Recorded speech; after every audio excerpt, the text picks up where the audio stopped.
Lo que vemos aquí es una guerra de esferas de influencia entre grandes potencias. Lo que ocurrió es que Armenia cedió este corredor, así que ahora Turquía y Azerbaiyán pueden unirse. Estoy convencido de que en el futuro podrán ir tomando gradualmente el resto de Armenia, porque Azerbaiyán está diciendo, sois Azerbaiyán occidental, así que en realidad no pertenecéis aquí de todos modos. Así que esto es una gran victoria para Azerbaiyán, Turquía, Israel y Estados Unidos. Sí es un duro golpe para Irán y Rusia.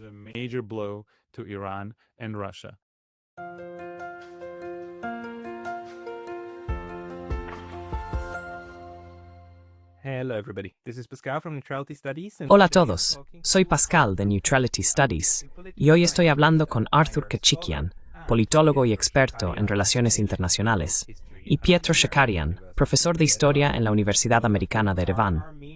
Ambos son armenios y ambos tienen una larga trayectoria estudiando su país, Estados Unidos y la política global. Así que hoy queremos hablar sobre la situación actual de Armenia. Pietro, Arthur, bienvenidos. Pietro, Arthur, welcome. Pascal, es un placer estar de nuevo en el programa. Gracias. Y es un placer estar con Arthur, como siempre. Os he tenido a ambos en mi canal antes, por separado, y realmente quería conocer vuestra opinión, porque han pasado muchas cosas en Armenia últimamente, ¿verdad? Y Arthur, tú fuiste directamente afectado por los recientes métodos muy autocráticos y totalitarios del gobierno armenio. ¿Podrías contarnos qué te ha pasado en las últimas semanas?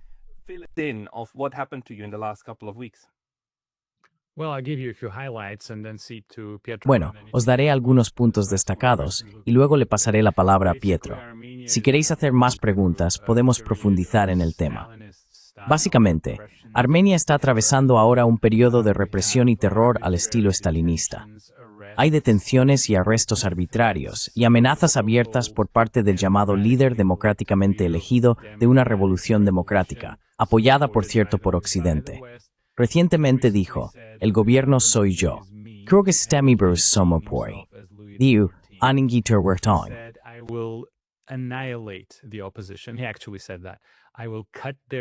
Él realmente dijo eso, les cortaré la lengua. Occidente solo está mirando, sin hacer nada, y apoyándole, por cierto. Macron dijo que esto se hace en busca de la democracia. Esto es una búsqueda de la democracia. Está haciendo esto para fortalecer la democracia. Es realmente nauseabundo. Así que básicamente, ahora tenemos detenciones masivas y presos políticos. 2 de nuestros arzobispos fueron arrestados por decir ciertas cosas hace años que se sacaron completamente de contexto y se manipularon. Tuvimos a un empresario arrestado. Todo lo que dijo fue, apoyaremos a nuestra iglesia a nuestra manera. Y ellos interpretaron eso como un llamamiento a la violencia y lo arrestaron. Los tribunales se han convertido en una broma. Básicamente no hay justicia. Solo existe la voluntad de este líder, de esta banda, que dijo recientemente, no hay juez en Armenia que se atreva a desobedecerme.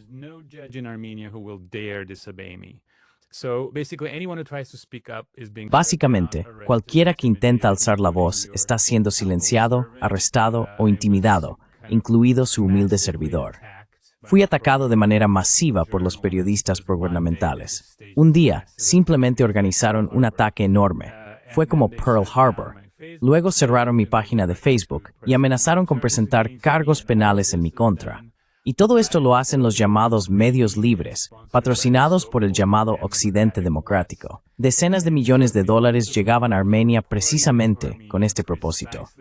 Cientos de periodistas fueron formados para apoyar la democracia y los derechos humanos. Y esto es lo que están haciendo ahora, participando en una campaña de represión al estilo estalinista. Esto es todo por mi parte, y le cedo la palabra a mi estimado colega.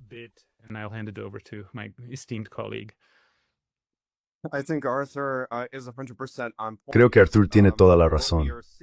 Lo que estamos viendo hoy es, en efecto, un resurgimiento del tipo de represión política masiva que vimos en los años 30 en Armenia, cuando Lavrenti Beria, que era el líder de la Georgia soviética, colocó a sus compinches, a Matuni y Hachik Moktusi, en Armenia para iniciar esas terribles represiones contra personas como el poeta Yegy Checharens, Axel Bakuns y otros.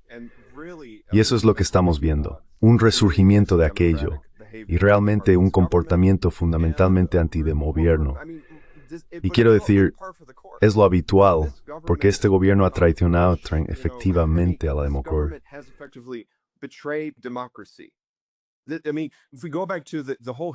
Quiero decir, si retrocedemos a toda la historia del movimiento de Karabaj, el movimiento de Artsaj de finales de los años 80, el epicentro de ese movimiento era la autodeterminación y los derechos democráticos de los armenios de Artsaj. Al reconocer este gobierno y este primer ministro Nagorno-Karabaj, Artsaj, como parte de Azerbaiyán, traicionó los derechos democráticos de esas personas, traicionó el núcleo democrático del movimiento de Karabaj.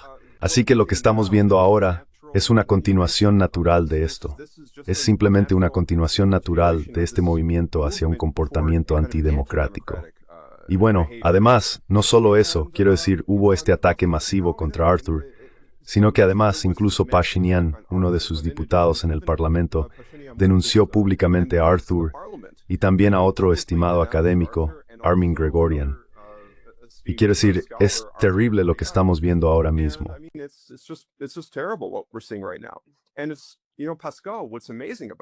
Y es que, sabes, Pascal, lo sorprendente de esto es que todo está siendo patrocinado por la llamada UE democrática, que como sabemos no es democrática en absoluto. Y es como si todo volviera al principio. Quiero decir, su comportamiento es soviético, y no necesariamente, es decir, no en el sentido porque de nuevo con la Unión Soviética había aspectos positivos y negativos, pero en el sentido soviético y negativo. Quiero decir, cuando tienes a la hija de un apparatchik soviético tomando las decisiones en la política exterior de la UE, eso lo dice todo. Así que nos estamos acercando a una realidad bastante oscura para Armenia y para la región.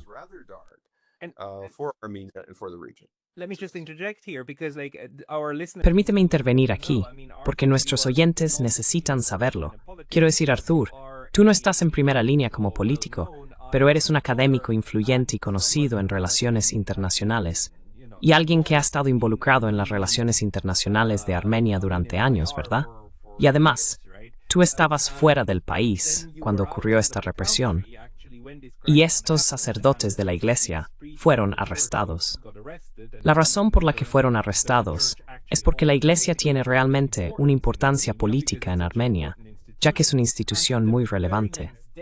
Y al día siguiente, o 2 días después, Kaja Kallas estaba en Ereván, elogiando los valores democráticos de Ereván y el hecho de que Armenia forme parte de Occidente y de la Europa liberal. ¿Puedes hablar de esta tontería solo un segundo, para la gente que todavía tiene cerebro para pensar en esto?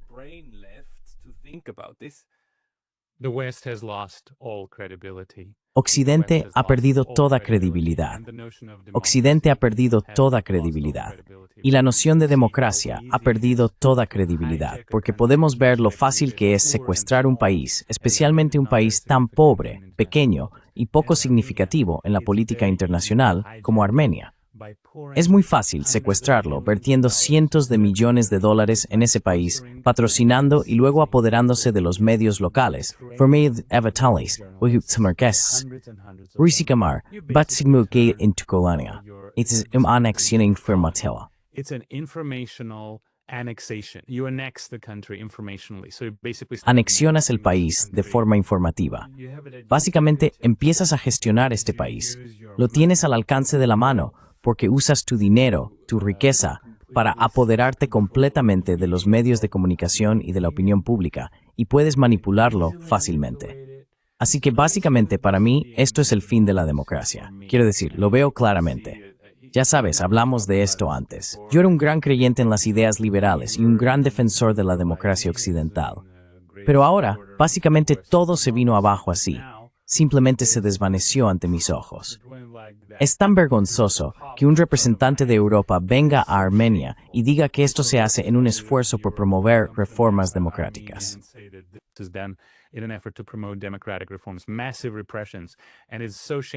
Represiones masivas, y es tan vergonzoso para el llamado presidente francés. Francia es un país que amo. Merece un presidente mejor.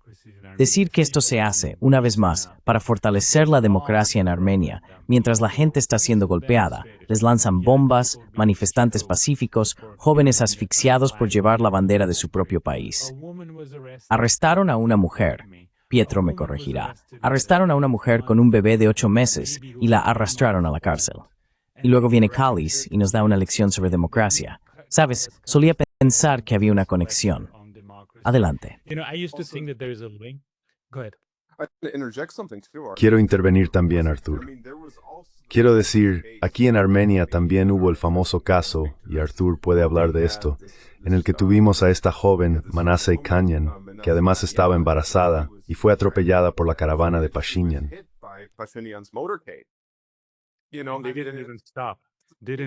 Sabes, ni siquiera se detuvieron.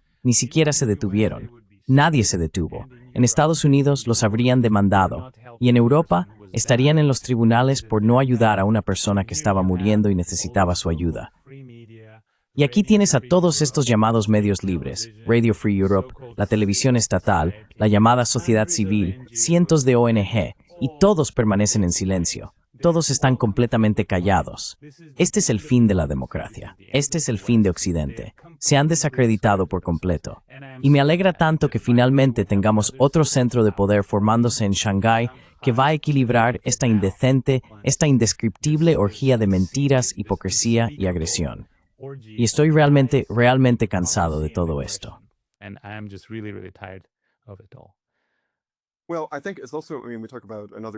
Bueno, creo que también, quiero decir, hablamos de que se está desarrollando otro centro de poder, hablamos de Pekín, hablamos de China, pero no es solo eso. En realidad, de lo que estamos hablando es de un orden mundial realmente multilateral y multipolar. Así que ni siquiera se trata necesariamente de un solo centro específico. También tienes Moscú, tienes Teherán, y eso en realidad es de lo que trata la verdadera democracia. Es verdadera democracia si hablamos de política internacional. La verdadera democracia es escuchar múltiples voces de todos estos estados. No se trata del dictat de Kaja Kallas ni del dictat de la UI. Debería tratarse de las decisiones soberanas de todos estos países diferentes.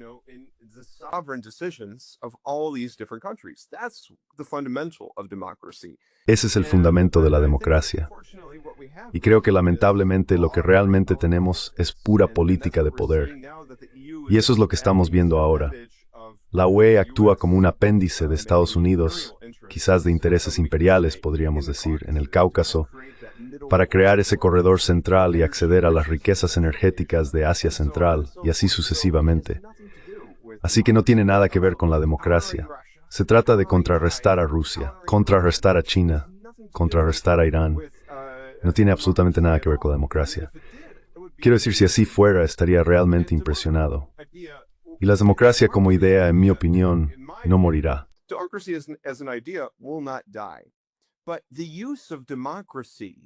Pero el uso de la democracia para avanzar agendas imperialistas es algo que creo que la gente está empezando a ver. Están empezando a ver a través de la máscara de la situación. La máscara ha caído. Disfrazan todo en términos de democracia, derechos humanos y liberalismo. Quiero decir, incluso con Estados Unidos, cuando hablan de derechos humanos, democracia, liberalismo y libertad y todo eso, bueno, están avalando un genocidio en Gaza. Entonces, ¿dónde están los derechos humanos y los valores humanos del pueblo palestino? Quiero decir, eso es completamente cierto. Así que sí.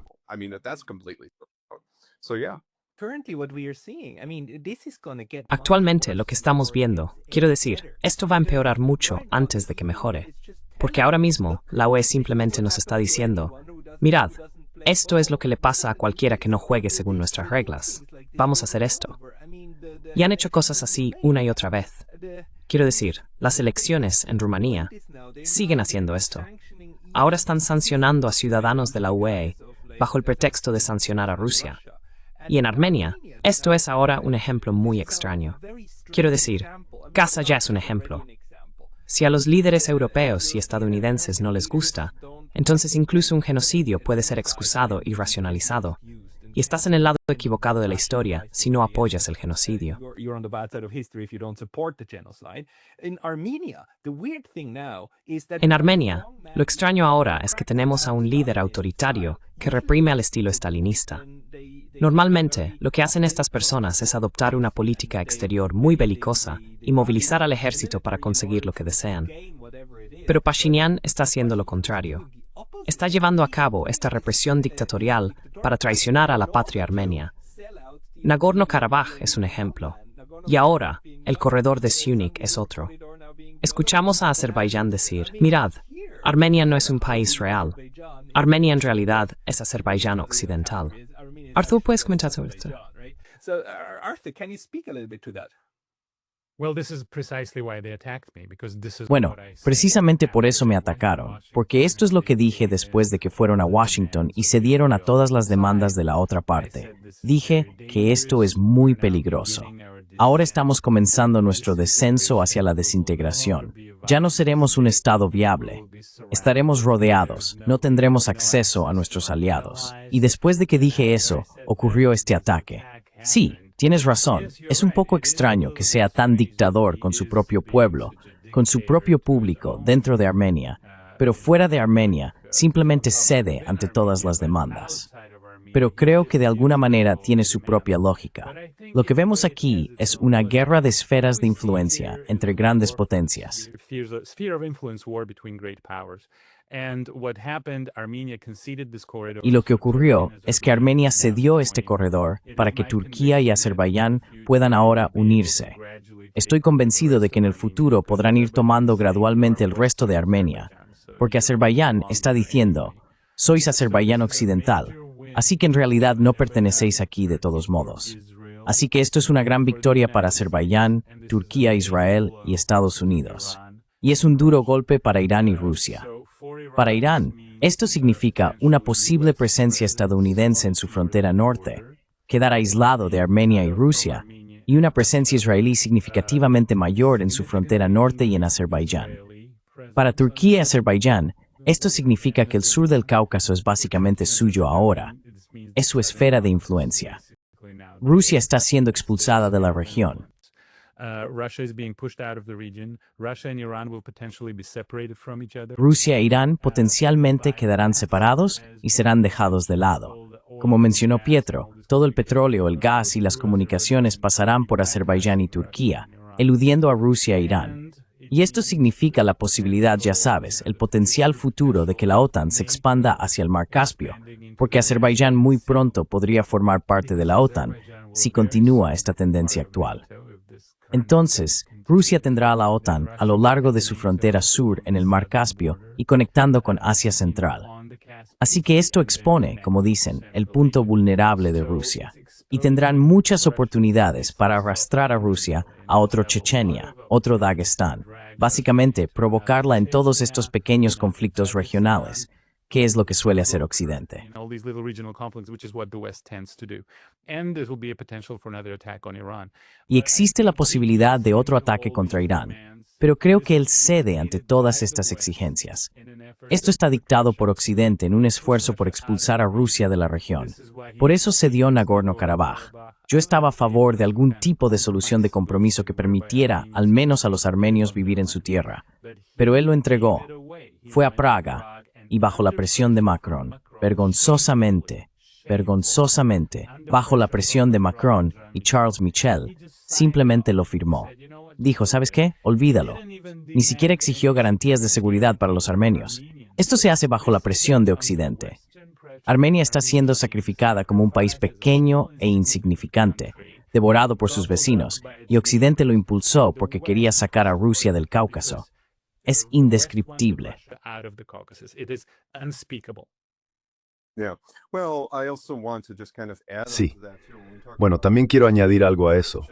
Cuando hablamos de estos problemas con Chechenia y Dagestán que Rusia ha tenido en el pasado, bueno, quiero decir, si Azerbaiyán se une a la OTAN, imagina las posibilidades porque Dagestán comparte una frontera directa con Azerbaiyán. Así que hay un enorme potencial de desestabilización para que Rusia, por así decirlo, se vea rodeada.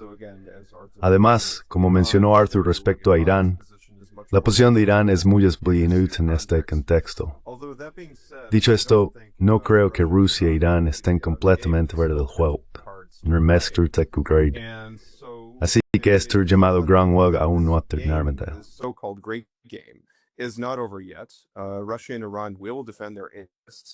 Rusia e Irán defenderán sus intereses.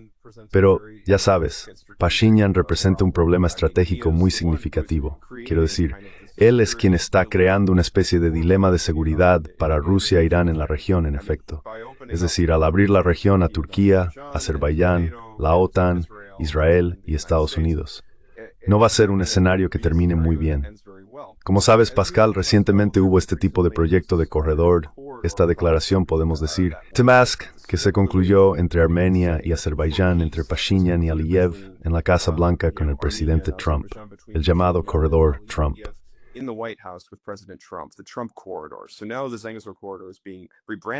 Así que ahora el corredor de Zangezur está siendo rebautizado como el corredor Trump, ¿no? La cuestión es que lo dijeron abiertamente, el Departamento de Estado lo dijo abiertamente. Esto está dirigido contra Rusia e Irán. Hay algunos ingenuos aquí en Armenia que creen que, bueno, si los estadounidenses están aquí con un arrendamiento de 99 años, entonces Azerbaiyán no se atreverá a atacarnos. Bueno, eso es una insensatez, porque mira la lógica. Mira a Azerbaiyán, como dije, mira dónde están sus intereses en Washington. Con el lobby israelí, con el complejo militar industrial, con el lobby energético. Quiero decir, mira, Exxon y Bakú colaborando.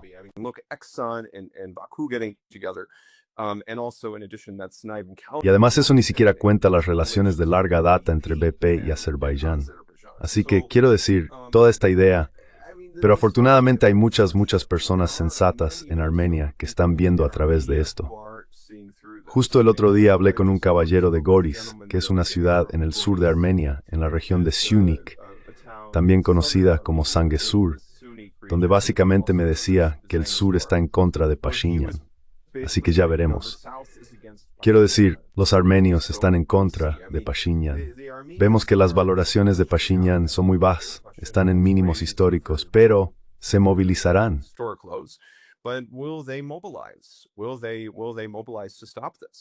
¿Van a movilizarse para detener esto?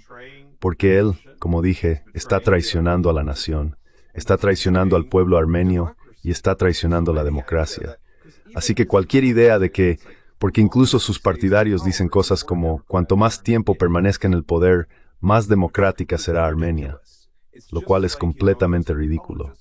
Es igual que esos apologistas de Zelensky o Maya Sandu que justifican sus acciones autocráticas con esa idea de la supuesta democracia, pero no es democrático en absoluto. Pashinyan, como dije, traicionó el principio de la democracia, y vemos a dónde ha llevado eso a Armenia.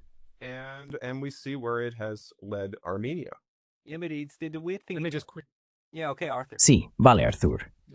Lo siento. Si recuerdas, hablamos en una de nuestras conversaciones sobre el equilibrio y la balanza frente a la dominación.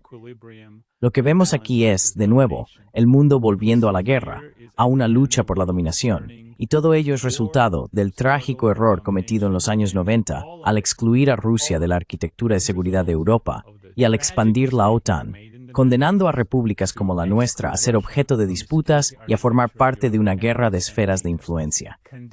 Y tu humilde servidor escribió precisamente estas cosas en 1997 o 1995, ya no lo recuerdo.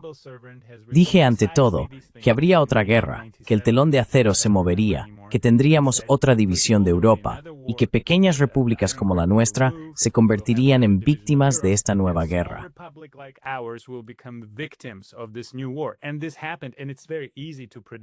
Y esto sucedió, y es muy fácil predecir que cuando expulsas a Rusia de Europa vas a crear una nueva división, y entonces países como Ucrania acabarán desangrándose como resultado de esto. Armenia sufrió por esto.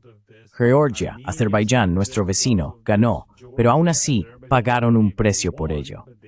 Esto es lo que ocurre cuando las grandes potencias empiezan a luchar por esferas de influencia. ¿Y cuándo empiezan las grandes potencias a luchar por esferas de influencia? Cuando existe esta lucha por la dominación mundial. Todo esto es responsabilidad de ese campo fanático que se llama los neoconservadores. Es culpa suya. Nuestra sangre está en sus manos. La sangre ucraniana está en sus manos. Our blood is on their hands, Ukrainian blood is on their hands, Georgian blood, Azeri blood. Sangre georgiana, sangre azerí. Todo es resultado en rizikobli territorios rey dominar en el mundo. Y es de estas become justo with the science of curfews. Right in front of our eyes. Yeah, but it's ending in Sí, pero está terminando en un desastre horrible para muchísimos lugares, salvo para esos neoconservadores que están muy seguros, viviendo en Washington o Nueva York, formando parte del mundo de los think tanks y creyendo que son tan inteligentes cuando hablan, ya sabes, de cómo dividir el Cáucaso, si es que siquiera saben dónde están realmente esos países. Es realmente repugnante. Además, cuando escuchas a gente como Ben Hodges y otros, que hablan de estos lugares como si fueran fichas de dominó y luego demonizan a Rusia, básicamente se están proyectando a sí mismos, ¿verdad?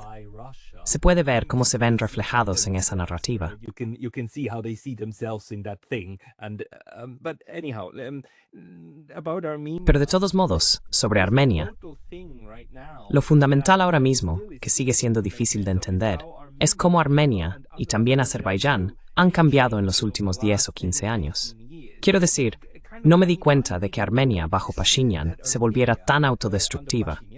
Y porque hace 30 años, por supuesto, Nagorno-Karabaj estaba en manos del ejército armenio, ¿verdad? Pudieron mantenerlo. Por otro lado, hay un enclave azerbaiyano, claro. Quiero decir, hay enclaves en ambos lados. Además, ya sabes, este es uno de los problemas que era menos grave cuando todo seguía dentro de la misma Unión Soviética, ¿verdad? Cuando todo estaba dentro del mismo sistema político. Pero ahora, que está dividido, tienes esto. Y este equilibrio de poder cambió. ¿Cómo sucedió eso?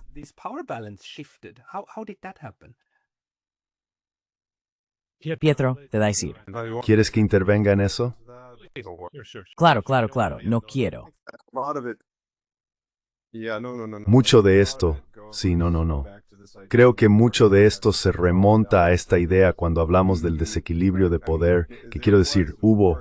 Por supuesto, se podría decir que Azerbaiyán durante muchos años, esto se remonta a los años 90, cuando Azerbaiyán realmente logró lo que llaman el acuerdo del siglo, donde básicamente trajeron a empresas energéticas occidentales a Azerbaiyán para explotar los recursos energéticos. Y empezaron a desarrollar lazos muy fuertes con Occidente. Y también, en particular, especialmente cuando llegamos a los años 2000, Azerbaiyán empezó a desarrollar lazos con el movimiento neoconservador en Estados Unidos, comenzó a desarrollar lazos muy fuertes con Israel, una alianza con Israel, incluso con la idea de utilizar Azerbaiyán contra Irán.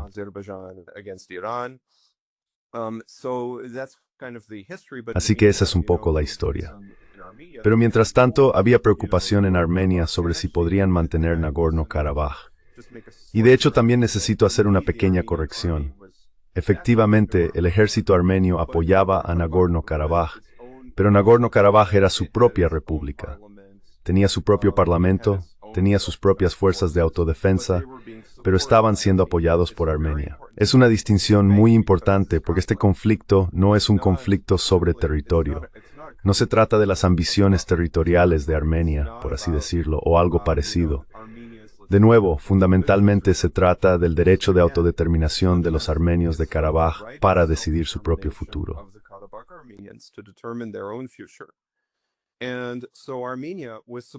Así que Armenia los apoyaba, no solo políticamente, sino incluso militarmente en este sentido, aunque no reconocía oficialmente a Nagorno-Karabaj como un estado independiente.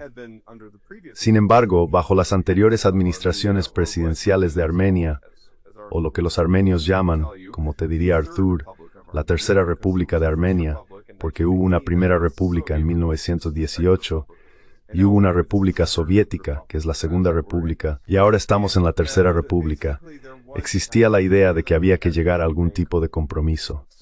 De hecho, había algunas ideas bastante buenas, especialmente en comparación con la situación actual. Por ejemplo, estaba el plan de Lavrov, en el que, básicamente, Nagorno-Karabaj determinaría su propio futuro, con los distritos de Kelbahar y Lachin proporcionando un enlace terrestre con Armenia. Había todo tipo de ideas diferentes en juego, potencialmente. Pero lo principal es que Pashinyan y el poder básicamente se dio una postura muy dura respecto a Nagorno-Karabaj.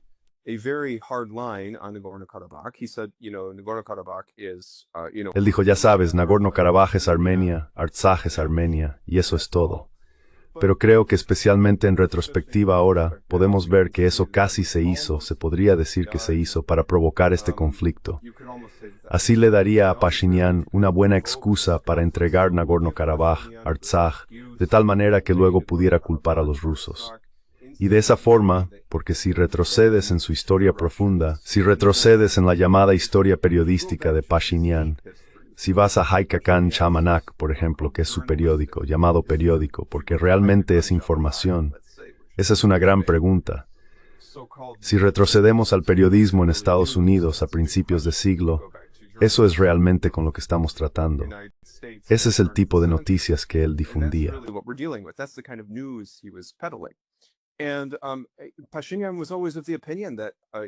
Pashinyan siempre tuvo la opinión de que Nagorno-Karabaj y los armenios de Artsaj eran básicamente una carga, que se vayan al diablo sus derechos, que se vayan al diablo sus libertades democráticas, son una carga.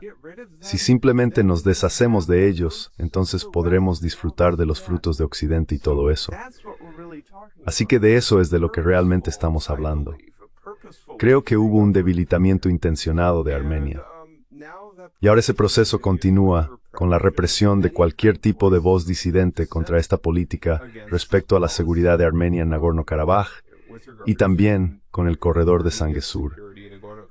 Porque de nuevo, cuando hablamos del corredor de Zangezur, Pashinyan dijo, por supuesto, que no íbamos a ceder en eso. Y ahora de repente está dispuesto a entregarlo durante 99 años a Estados Unidos, y con un riesgo increíble para la seguridad de Armenia, especialmente si se observa la framing en basing through Bird, y lo en la Rusia. Tengo una pregunta. Seré muy breve, si me lo permite. Claro, Arthur. Adelante, no, bebé, por favor. Intentaré ser muy breve. Así que sí, como dijo Pietro, Azerbaiyán ha utilizado sus recursos petroleros y los contratos con empresas occidentales para impulsar su economía y su ejército, y para cambiar el equilibrio militar, lo cual es perfectamente lógico. Armenia logró una victoria inicial en los años 90, pero no pudo mantenerse. Y sin duda, los gobiernos anteriores cometieron muchos errores. Pero creo que el factor decisivo, como también dijo Pietro, fueron, de nuevo, esos cientos de millones de dólares que llegaban a Armenia desde Occidente, convenciendo a la gente, ¿queréis una buena vida? Si queréis una buena vida, una dulce vida occidental, tenéis que deshaceros de los rusos, porque los rusos son malos, los rusos son corruptos. Por supuesto, nosotros no somos corruptos.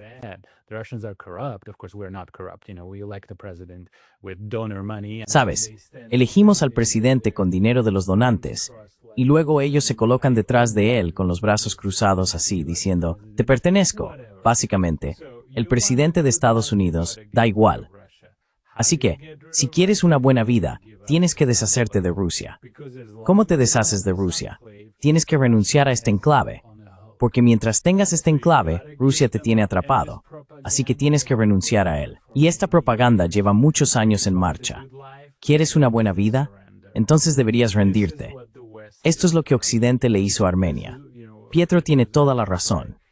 Yo siempre estuve a favor de una solución de compromiso en la que los azeríes pudieran volver a sus aldeas. Los armenios pudieran volver a sus aldeas.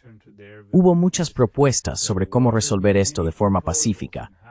Pero estoy de acuerdo con Pietro. Él provocó esta guerra. Y luego, nuevamente, ni Strayer ni Small al Egipto en Temeluzedna.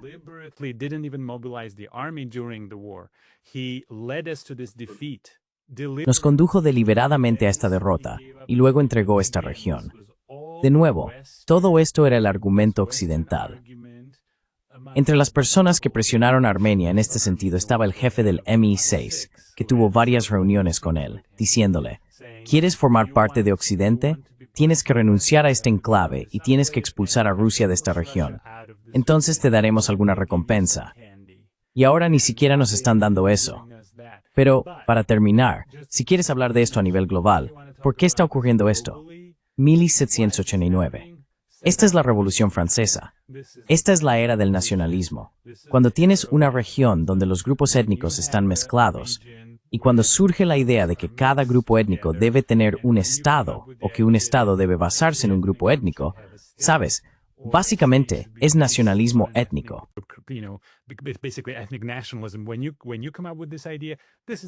Cuando se te ocurre esta idea, básicamente es una invitación abierta al asesinato. Así que tienes a los grupos A, B, C y D viviendo juntos en un determinado territorio, y luego dices, de acuerdo, cada grupo puede tener su propio estado. Así que básicamente van a degollarse entre ellos. Y esto es lo que ocurrió entre nosotros y nuestros vecinos. Vivimos pacíficamente en la Unión Soviética durante 70 años. Como dijo Pietro, hubo algunas cosas buenas en la Unión Soviética. También lo mencionamos. Una de las cosas buenas era que vivíamos en completa paz y armonía con nuestros vecinos. Teníamos amigos azeríes. Los azeríes tenían muchísimos amigos armenios. Cientos de miles de personas vivían en ambas repúblicas en paz. Pero a nivel global, este es el resultado de la idea del nacionalismo étnico, llegando a una región étnicamente diversa. Sí, es absolutamente tóxico.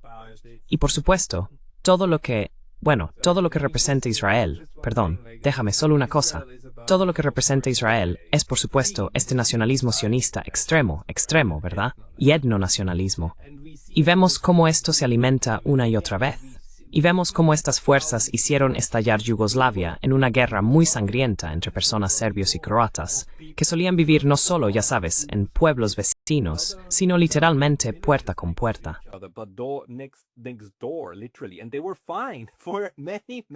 Y estuvieron bien allí durante muchas décadas y cientos de años, hasta que dejaron de estarlo.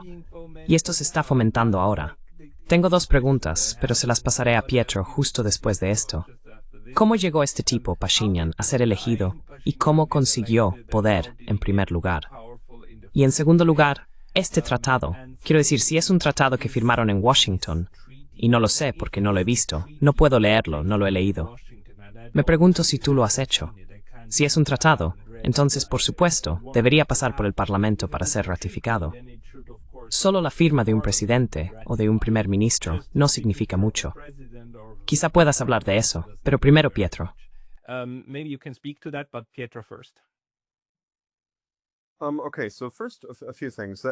Bien, primero algunas cosas.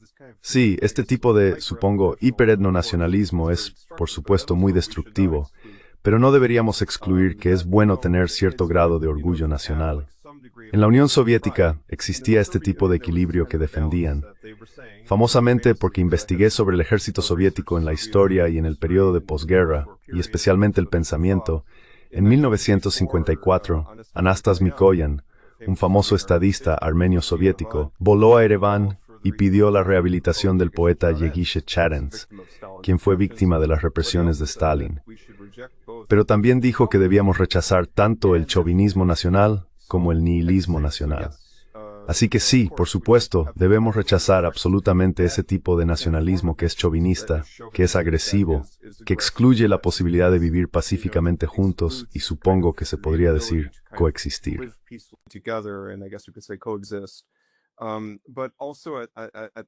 Pero también al mismo tiempo es importante aceptar las diferencias y abrazar las distintas culturas nacionales. Y está bien sentirse orgulloso de ser, por ejemplo, armenio, pero de nuevo no hasta un grado extremo. Y ese es realmente el problema. Aunque los armenios tienen esa reputación de ser, supongo, tan nacionalistas, particularmente en Occidente, en los círculos académicos occidentales, en realidad dentro del Cáucaso no son tan nacionalistas como, por ejemplo, en Azerbaiyán, o incluso si miramos a Georgia en los años 90 con Zviad Gamsakhurdia. Él tenía toda esa visión de una Georgia para los georgianos. Así que Georgia era un país muy multiétnico. Había osetios, armenios, abjasios, diferentes nacionalidades, azerbaiyanos.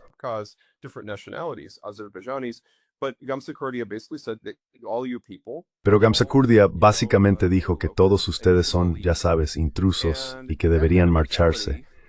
Y ese tipo de mentalidad no es, en ningún sentido, democrática ni positiva. Incluso se puede ver la hipocresía en Occidente cuando dicen cosas como, oh sí, apoyamos los derechos democráticos y los llamados valores europeos, sean los que sean, y al mismo tiempo están apoyando a este petroestado en Bakú, que está patrocinando este venenoso etnochauvinismo, que en realidad está borrando esos recuerdos de armenios y azerbaiyanos, llevándose bien en tiempos soviéticos.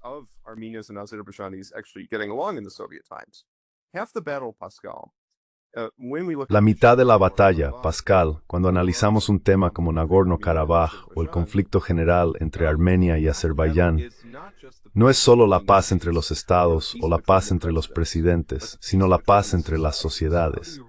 Cómo se reconstruyen las relaciones entre azerbaiyanos y armenios como pueblos, ¿verdad?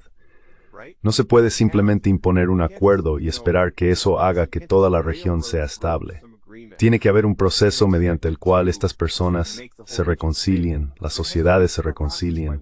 Pashinyan está pasando eso completamente por alto. Afortunadamente, podemos decir que este evento que vimos recientemente en Washington fue una declaración, no fue un tratado de paz.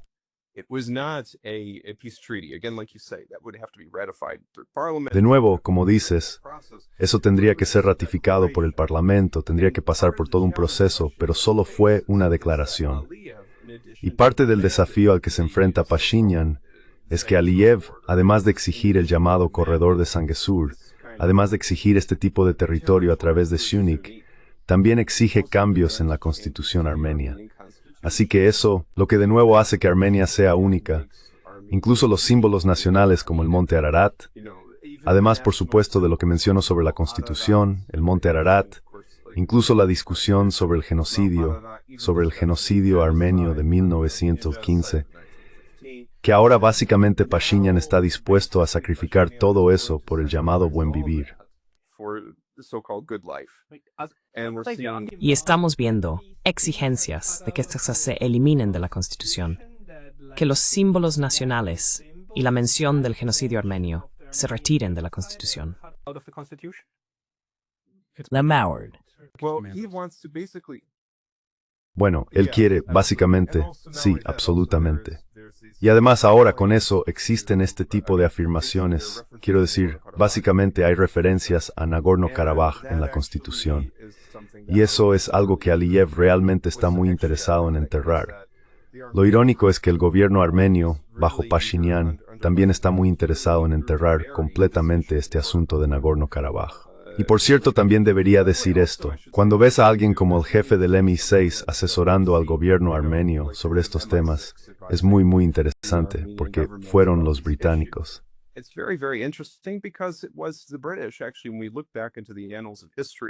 En realidad, cuando miramos hacia atrás en los anales de la historia durante la Guerra Civil Rusa, fueron los británicos quienes en gran medida fueron responsables de este problema de Nagorno-Karabaj, porque los armenios estaban básicamente a punto de tomar Nagorno-Karabaj en este conflicto con Azerbaiyán.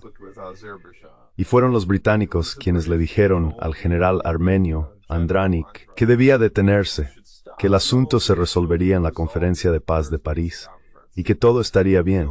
Y al final, lo que terminaron haciendo fue asignar Nagorno-Karabaj en ese momento a Azerbaiyán.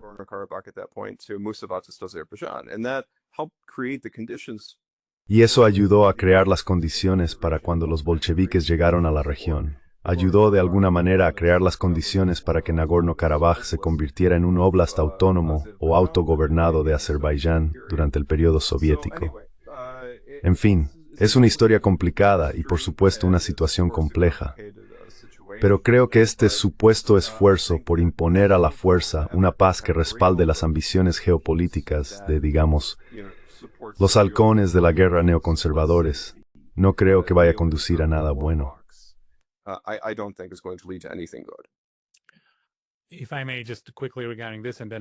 Si me permite abordar esto rápidamente, y luego responderé a su pregunta. Creo que ya ni siquiera se trata de Karabaj. Fuimos testigos de la limpieza étnica de los armenios, y el mundo está completamente callado. Nadie dice nada al respecto. La llamada responsabilidad de proteger, declarada en 2005, resultó ser letra muerta, como todos esperábamos. Ni siquiera somos kosovares. Realmente a nadie le importa. Están destruyendo iglesias. Han borrado todo el patrimonio armenio de Karabaj. Realmente a nadie le importa. Así que este es otro caso de limpieza étnica en el que lamentablemente no había intereses de grandes potencias involucrados. Por eso no importó. Pero para responder a su pregunta, Pascal, ¿cómo fue elegido?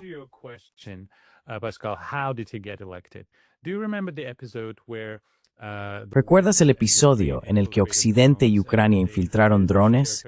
Enviaron drones al territorio ruso y luego de repente los lanzaron, alcanzando a los bombarderos nucleares en aeropuertos rusos, lo cual fue increíblemente peligroso e increíblemente provocador. Así es básicamente como fue elegido. Lo que haces es infiltrar un país con cientos de ONG, entrenar a cientos y cientos de periodistas y pagarles millones de dólares, y luego, sorprendentemente, empiezan a apoyar tu punto de vista. Después, movilizas a este ejército de mercenarios mediáticos en el momento en que los necesitas. Este tipo era conocido por aceptar sobornos de personas para no avergonzarlas.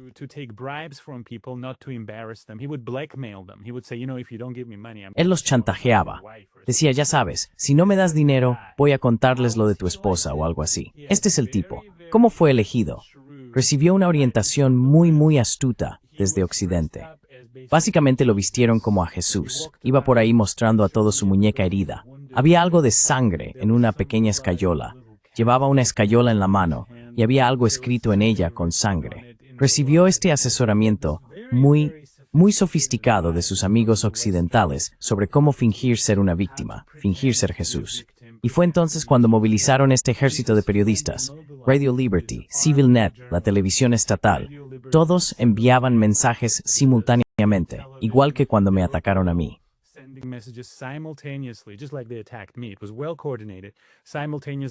Fue una acción bien coordinada, mensajes simultáneos. Todo el mundo está en las calles. Esto es una revolución de terciopelo. Salid a las calles, acabad con el antiguo gobierno. Por supuesto, el antiguo gobierno cometió errores. Utilizaron la corrupción, por cierto, como uno de los métodos para hacer esto. Organizar golpes de Estado, usando la corrupción como si no existiera corrupción en Europa o en Estados Unidos. Así que este ejército de mercenarios fue movilizado en un momento decisivo, igual que enviaron drones a Rusia para atacar bombarderos rusos. Así es como fue elegido. Fue una campaña de relaciones públicas masiva patrocinada por Occidente. Perdona, ¿puedes darme el contexto? Porque lo siento, solo conozco la historia de eso. ¿Puedes decirme cuándo ocurrió?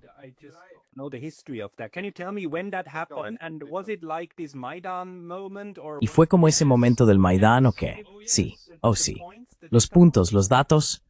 Seré muy breve, pero Pietro también podrá ayudarme con esto. En abril de 2018, caminó de una ciudad armenia a otra con 10 personas y un perro. Y fue grabado mientras lo hacía. Fue como una gran producción de relaciones públicas. Lo grabaron caminando por Armenia, intentando organizar una revolución. Había como 15 personas con él. Y cuando llegaron a la capital, los miré y pensé, pobres, les van a pegar, porque solo eran 15 sentados en un banco.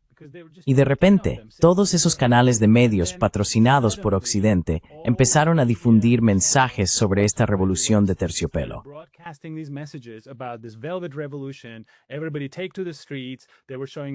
Todo el mundo, salid a las calles. Estaba mostrando esto en directo, ya sabes, desde diferentes lugares. Jóvenes bloqueando el tráfico.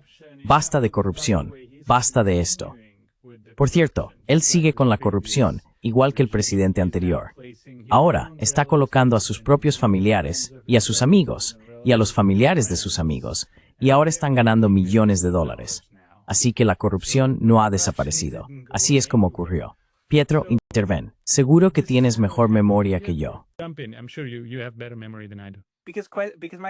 Porque mi pregunta es, el gobierno anterior fue elegido democráticamente, ¿verdad?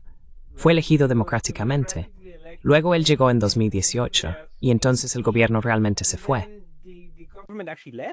Quiero decir porque no lo recuerdo. Lo siento.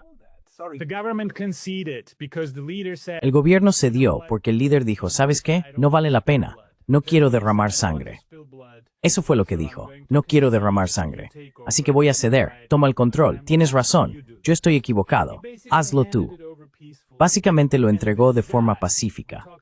Y este tipo que hablaba de la revolución de terciopelo y la democracia, ahora está golpeando, arrestando, acosando y matando a personas que se oponen a su poder, con la ayuda de ONG democráticas, embajadas democráticas y organizaciones occidentales democráticas. Con su ayuda, ahora básicamente ha matado a alguien en la cárcel delante de todos. Y Occidente está apoyando esto. Repugnante. Todo lo que puedo decir es que esto es nauseabundo. Pietro, adelante. All I can say is this is nauseating.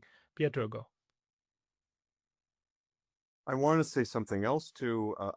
Quiero decir algo más también sobre esta llamada revolución de 2018. Revolución entre comillas, podemos decirlo así.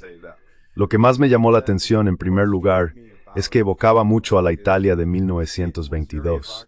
Así que ya sabes, Arthur mencionó la Dolce Vita. Hay muchas similitudes entre los armenios y los italianos, ¿verdad?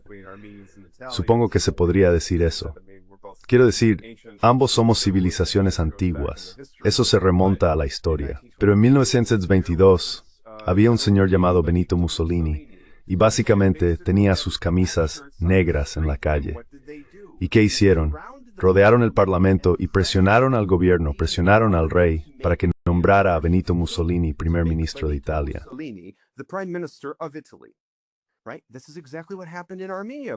Exacto. Esto es precisamente lo que ocurrió en Armenia, por cierto. Había estas multitudes enormes. Y al principio la demanda de la multitud liderada por Pashinyan era que, ya sabes, simplemente estábamos aquí para exigirle al presidente Serge Sargsyan que cumpliera. Él prometió no convertirse en primer ministro cuando cambió la constitución, pero ahora dice que quiere ser primer ministro y todo eso. Así que se puede entender ese objetivo, ¿no? Pero de repente, el objetivo pasó a ser, queremos que Nikol Pashinyan sea el primer ministro, ¿verdad? Así que no hubo elecciones. Fue simplemente la exigencia de la calle para obligar al Parlamento a nombrarlo primer ministro.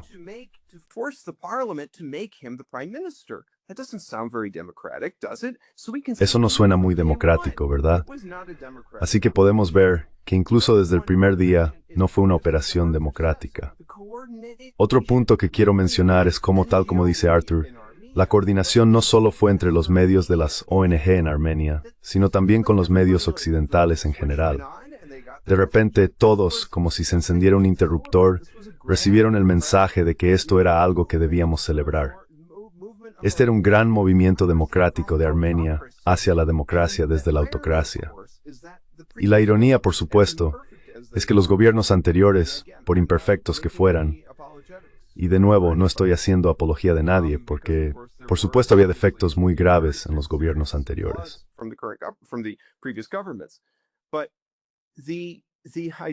Pero la idea de que eran autocracias es realmente bastante ridícula, especialmente en comparación con la actualidad, porque Armenia nunca ha estado, en tiempos postsoviéticos, en una posición más autocrática que la que ha tenido bajo Nikol Pashinyan.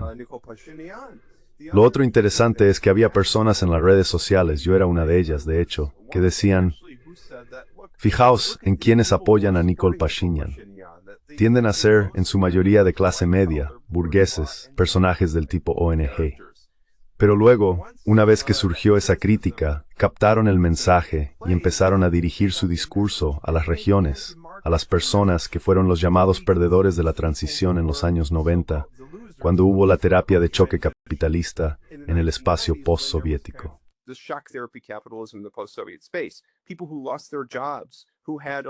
Personas que perdieron sus trabajos, que tenían un medio de vida en las regiones de Armenia. Y Pashinyan manipuló esos sentimientos. Utilizó estas técnicas populistas para básicamente decir, voy a ayudaros, os voy a sacar de la pobreza, voy a mejorar la vida, vamos a vivir bien y todo eso. Ahora, cuando vas a las regiones, ves pueblos que se están vaciando, ves personas desesperadas por su situación actual. Esa es la realidad de Armenia. Quiero decir, eso es en lo que se ha convertido Armenia. Esa es la realidad ahora mismo. Y lo que también es irónico es que Pashinyan y una cosa.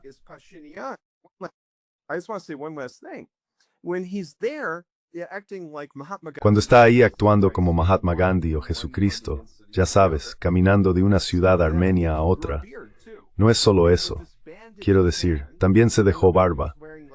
Y con esa mano vendada, además de que llevaba ropa de faena militar, intentaba evocar la imagen de este héroe armenio estadounidense de la primera guerra por Nagorno-Karabaj en los años 90, Monte Melkonian. Así que intentaba apropiarse de los sentimientos nacionales y nacionalistas en Armenia para mostrar que, mirad, soy un patriota, soy un gran héroe y debéis rendirme pleitesía, y ese tipo de cosas. Así que se hacía pasar por Monte Melkonian, se hacía pasar por un gran héroe para Armenia.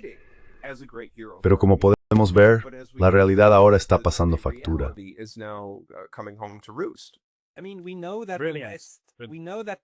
Quiero decir, sabemos que Occidente puede transformar a un líder de Al-Qaeda o Al-Nusra con una recompensa de $10 millones por su cabeza en el presidente de Siria.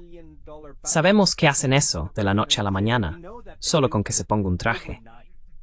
Pero necesito preguntar sobre Pashinyan, porque normalmente lo que ocurre en las democracias parlamentarias es que el líder del partido más grande, el partido que gana la mayoría de los votos, luego llega a ser primer ministro si tiene más del 50% en el parlamento. Pero Pashinyan en realidad llegó y no era al menos líder de uno de los partidos políticos. Había estado al menos previamente en política. Y ahora es realmente líder de un partido. Y Armenia ha tenido elecciones desde 2018. ¿Existe alguna base electoral que lo apoye? Ramam Suba. Yo también pienso que cuando tienes a un ex líder de Al-Qaeda que mataba gente en directo, les arrancaba el corazón, y ahora es recibido por la señora von der Leyen, o como se llame, y en la Casa Blanca en Washington, D.C., para hablar de democracia, derechos humanos y derecho internacional. ¿Es una broma? Quiero decir, ya hemos hablado de esto antes. Ahora tenemos un nuevo fenómeno en la teoría de las relaciones internacionales. Terroristas democráticos. Ahora tenemos un partido de terroristas liberales democráticos llegando al poder, o terroristas reformados. Es simplemente indescriptible. Quiero decir, este tipo no era un terrorista. ¿Tenía un partido político? Sí, el llamado contrato civil. Pietro recordará mejor cuando se formaron, pero creo que para cuando llegaron al poder ya tenían este grupo, de nuevo, completamente financiado por patrocinadores occidentales. Y como dijo Pietro, esto fue una maniobra de relaciones no públicas muy bien orquestada. Esto fue el Maidán.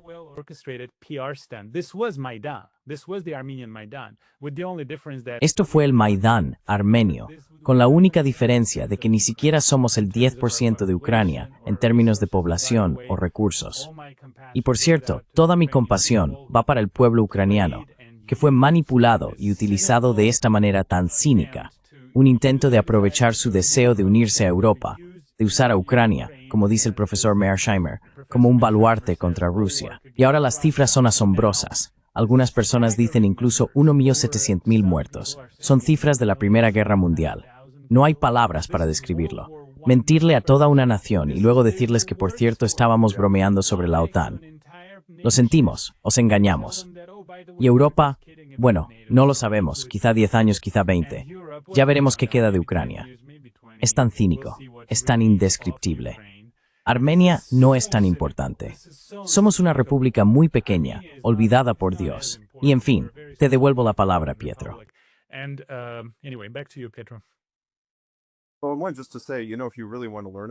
Bueno, solo quería decir que si realmente quieres aprender sobre esto, Pascal, deberías mirar el gran tablero de ajedrez de Zbigniew Brzezinski, porque mucho de esto ya estaba expuesto ahí. Es decir, para entender ese corredor central, o la importancia de Azerbaiyán, su posición geopolítica, la importancia de Ucrania, ya sabes, ese es el gran premio. En realidad, se trata más o menos de debilitar a Armenia para acceder a ese corredor central. Mucho de esto está en ese libro. De hecho, si revisas toda esa historia. Pero aún así, solo quiero de sobre Pashinyan.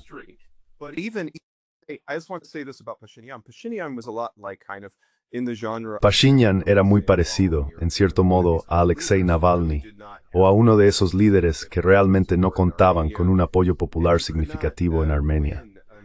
No podía ganar unas elecciones de manera contundente por ningún medio antes de la llamada revolución. La gente era muy escéptica respecto a Nikol Pashinyan, incluso dentro de la propia oposición armenia o la oposición de aquel entonces. Así que utilizó la llamada revolución para impulsarse al poder. Más tarde, celebraron elecciones después de que él llegara al poder, una vez que se convirtió en primer ministro.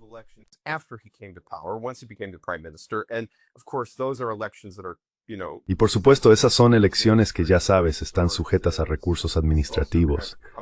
Y también llega un poco a rebufo de ese llamado momento de sentirse bien porque de nuevo es como el Maidán. Quiero decir, es una de esas cosas que se promocionan para que la gente se sienta bien, para que sientan que hemos logrado algo grande.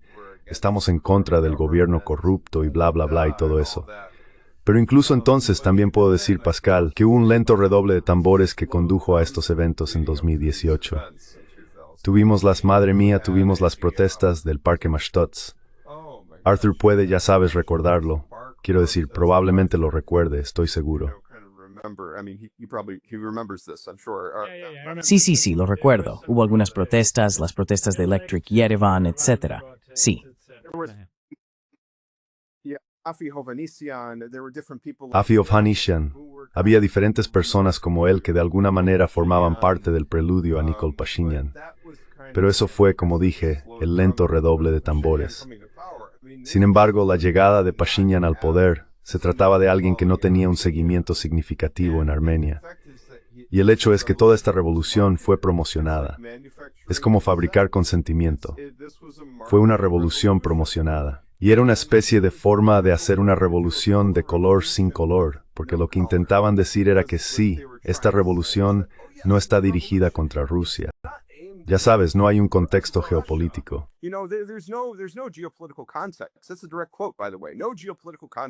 Eso es una cita directa, por cierto. Sin contexto geopolítico.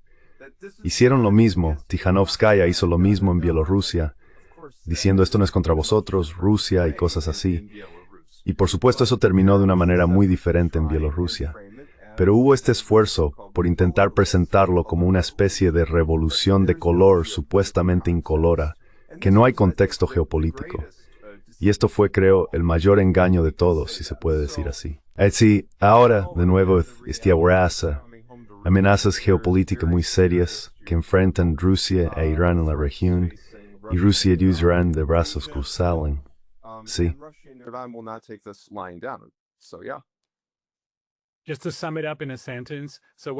Para resumirlo en una frase, lo que tenemos ahora, como dijo Pietro, fue una gran maniobra de relaciones públicas, una enorme operación y maniobra de relaciones públicas, utilizando a alguien que no tenía absolutamente ningún apoyo, absolutamente ninguna relevancia, no era un político. Ni siquiera pudo graduarse de la universidad, abandonó después del primer año, ni siquiera pudo terminar sus estudios. Así que fue una gran acción de relaciones públicas. Así que, para resumir, tenemos a alguien que llega al poder en 2018 diciendo, os quiero, os adoro, sois el pueblo orgulloso de Armenia. Vamos a tener 3 millones de primeros ministros aquí y os consultaré todo lo que haga. Eso lo dijo, y lo escuché porque yo estaba allí. ¿Y qué tenemos? Negociaciones secretas a nuestras espaldas, la entrega de Nagorno-Karabaj, la entrega de Megri, enormes represiones políticas.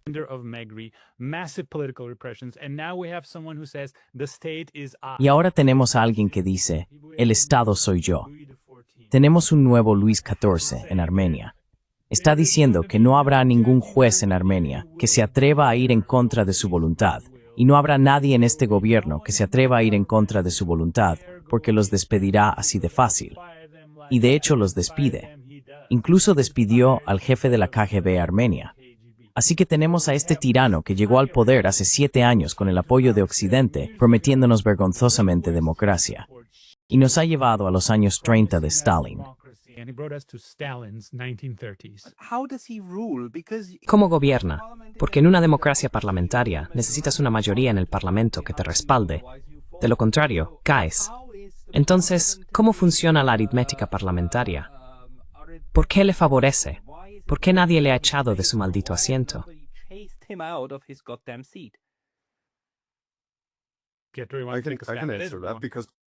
Creo que puedo responder a eso porque, sí, en 2018 lo que ocurrió fue que él, básicamente, quiero decir de nuevo, tenía el poder de la calle y fue capaz de usar ese poder para ganar elecciones y ganarlas de manera abrumadora, como con una supermayoría. Así que ahora, básicamente, el Parlamento, quiero decir, desde que fue elegido inicialmente y luego, ya sabes, reelegido en 2021, incluso después de la derrota en Nagorno-Karabaj, donde básicamente ahora tienes un parlamento que sí hay una oposición bastante significativa, pero no tan sustancial como para poder crear un desafío fundamental.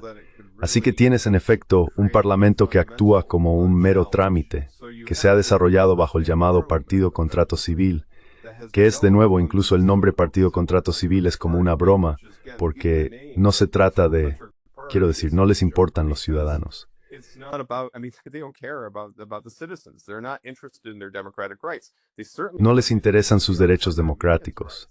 Desde luego, no les interesaban los derechos de los armenios de Artsaj. Y los siguientes en la lista probablemente serán los habitantes de Syunik y luego quizá los de, no sé, Tavush o donde sea. Y esto va a seguir así. Así que sí, básicamente la cuestión es que él utilizó el aparato de recursos para elegir a su partido y conseguir una supermayoría. Y ahora es exactamente como dice Arthur, el Estado soy yo. Eso es lo que dijo exactamente, es una cita literal. Y parece que salió de Francia, quiero decir, si retrocedemos en la historia, pero es cierto. Lo dijo, realmente lo dijo. But it's true. He said this. He actually said. Él gobierna utilizando la enorme máquina de propaganda que le han dado y que está financiada por Occidente. Trabajan con él a diario. Desde Estados Unidos, desde Inglaterra, desde Europa, le llaman, le dicen qué hacer, qué decir, y le envían dinero para que pueda encender esta máquina de hipnosis. Y sigue diciendo a nuestro pueblo, es bueno rendirse, simplemente ríndanse. Vamos a vivir en paz. Renunciad a esto, renunciad a aquello, simplemente rendíos aquí. ¿A quién le importan los armenios de Karabaj? Es cosa del pasado. Tenemos que deshacernos de ellos. Él hace esto solo porque tiene esta enorme máquina de propaganda patrocinada por Occidente. Que esto sea una lección para todos, aquellos que creen que algún tipo maravilloso va a venir de Occidente, con dinero occidental, y va a convertir su país en una democracia. ¿Cómo es, Pietro? Tú eres el historiador. Cuidado con los troyanos que traen regalos, o cuidado con los griegos que traen regalos. Lo que sea, quien sea que traiga regalos, prometiéndote cosas. Cuidado con los griegos. And we say septo. Sí, solavaggio with you. When te vermut fazer grace. Es un cuchillo de Troya. Ten mucho cuidado. Es solo que... Vale, gracias, porque esto ahora explica por qué está reprimiendo. Porque ahora las grietas en la sociedad se hacen evidentes y la causa no nacional de su política se vuelve obvia. Por lo tanto, ahora necesitas eliminar las voces de la oposición. Porque las voces de la oposición podrían, por supuesto, intentar hacer algo que él hizo en 2018, ¿verdad? Podrían intentarlo. Y tienes que asegurarte de que eso nunca ocurra. Por lo tanto, tienes que eliminar otros posibles centros de rivalidad, incluyendo, y lo más importante, la Iglesia, que tiene mucho peso. Así que los eliminas, para luego imponer, hasta que tengas el fait accompli, probablemente, que es la completa traición de la nación armenia, supongo, porque eso es lo que actualmente les interesa. Creo que estamos en camino hacia la integración y perdiendo nuestra condición de Estado. Sí.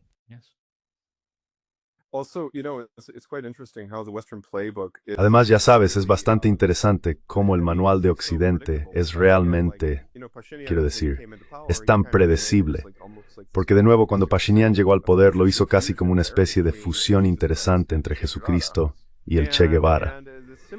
Y se creó una imagen similar para Volodymyr Zelensky. Es decir, si miramos a Zelensky en Ucrania, básicamente podemos ver ese mismo tipo de imagen, el líder revolucionario y duro, que también se proyectó sobre Zelensky, incluso hasta el punto, Orvet, de que se dejó barba.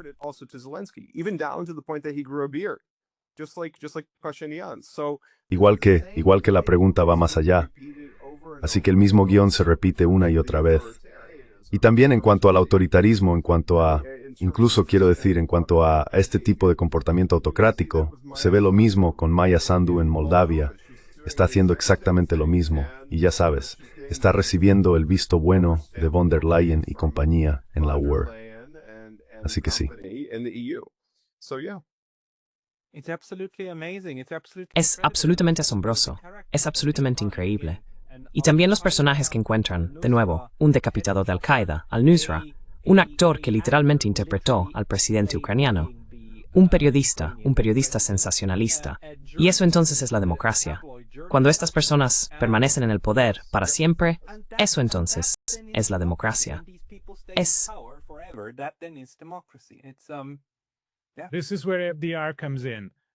Aquí es donde entra FDR. ¿Recuerdas lo que dijo sobre Somoza?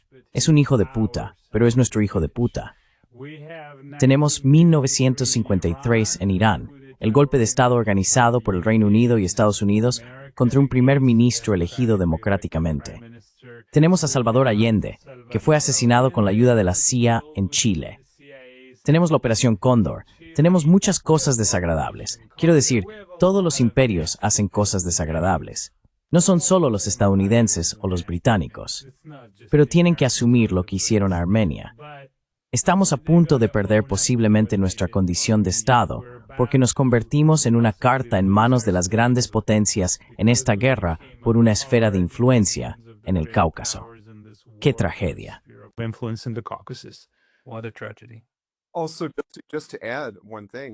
Además, solo para añadir algo más, cuando hablas del derrocamiento de Allende o mencionas a Mossadegh en Irán en 1953, esa era la antigua forma de hacer las cosas, ¿verdad? Bueno, la nueva forma de hacer las cosas es tomar a un periodista, vestirlo como líder revolucionario y hacer que una ONG organice una supuesta revolución. Así es como hacemos los golpes de Estado en el siglo XXI. Excelente punto. Excelente. Pero los objetivos siguen siendo prácticamente los mismos.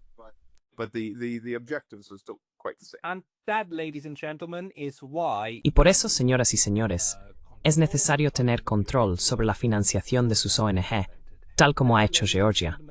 Por eso, señoras y señores, deben asegurarse de que el dinero extranjero no compre sus recursos locales.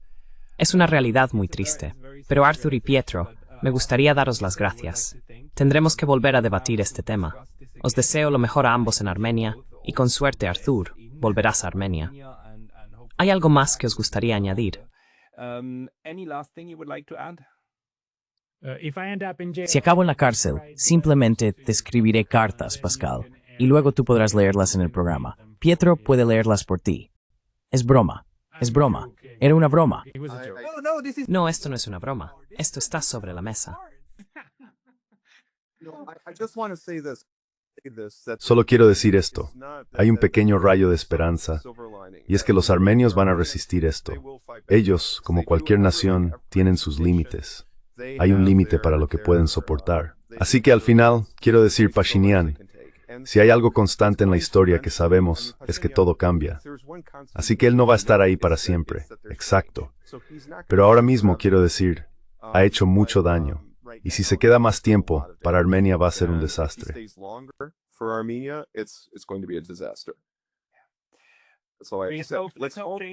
Esperemos que el cambio positivo llegue pronto. Muchas gracias por su tiempo hoy. Muchas gracias, Pascal. Gracias, Pascal.